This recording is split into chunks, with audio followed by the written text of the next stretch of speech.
year, our elected leaders' blunders and gaffes accidentally create memorable viral moments. And here with his favorite political turkeys of 2022, political humorist T.J. McCormack. It wouldn't be a Thanksgiving on Fox and Friends First without you. Oh, thank you so much. It is great to see you again. This is always such a fun segment. Yeah. So up first, we have President Biden looking for Congressman Jackie Walorski, who was tragically killed in a car crash a month before. This made news at the time. Let's remind people how that sounded. Watch this. And I want to thank all of you here for including bipartisan elected officials like Representative Governor, Senator Braun, Senator Booker, Representative Jackie. Are you here? Where's Jackie? I didn't think she was going to be here to help make this a reality.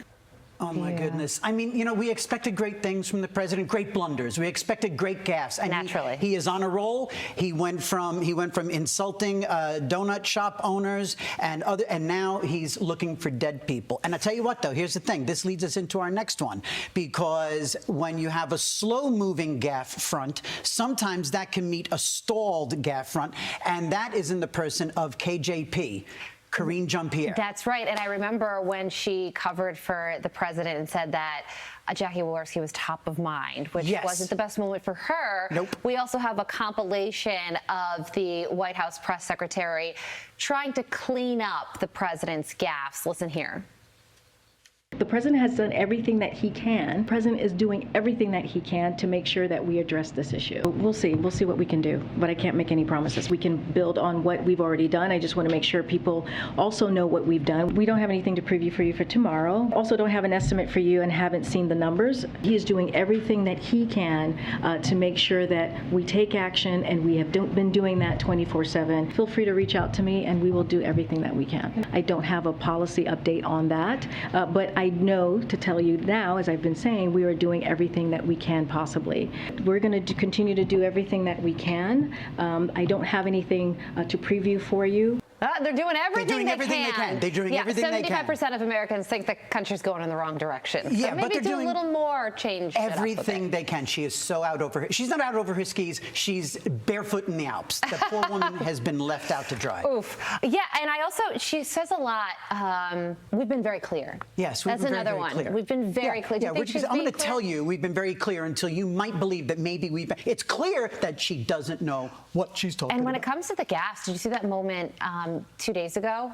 Yeah, when it was Anthony Fauci's last press conference, and then she yelled at the media. Yeah, I'm done with you. I know. I was talking to Kayleigh McEnany about it yesterday, and I said, would anything like that have ever happened with you? She was like, absolutely not. You can't yell at the media like that. And obviously, Kayleigh got it a lot harder, and a lot more reporters were screaming questions at her than Jean-Pierre ever faced. Yeah, no. Jean-Pierre has, and again, and for somebody who reads, I mean, the press secretary is supposed to have answers. They're supposed to know their stuff, and she stands up. For somebody who reads directly out of a book, to come across as so terribly ill-informed is just, there's no excuse for it. But she's doing everything she can.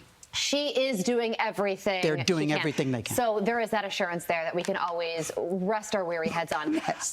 This is a local New York story that made national news for obvious reasons, especially in some tabloids, because he's a former New York he ran for Congress in the midterm elections. He lost. He describes himself as a liberal independent candidate. His name is Mike Itkes, and he filmed a porn video to promote his sex-positive campaign. Yeah, to show he's in touch. That was his main issue. So this is how he responded to backlash from that. He said, if I would just talk about it, it wouldn't demonstrate my comment to the issue.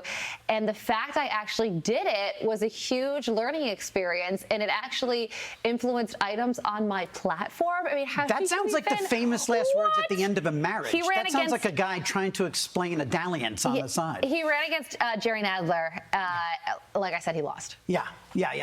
Look, the guy's name is Mike Itkes, which is dangerously close to kiss it, and he did that to show that he's sex positive. Whatever that means, I don't know. All I know is that we are positive, that we are happy that he lost. Yes. He got nowhere near.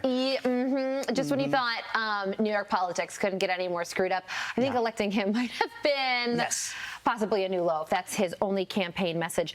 Staying in New York, the head of the DCCC, Sean Patrick Maloney, he lost as well. And a few days before the midterm elections, this is what he had to say about inflation. Whoa.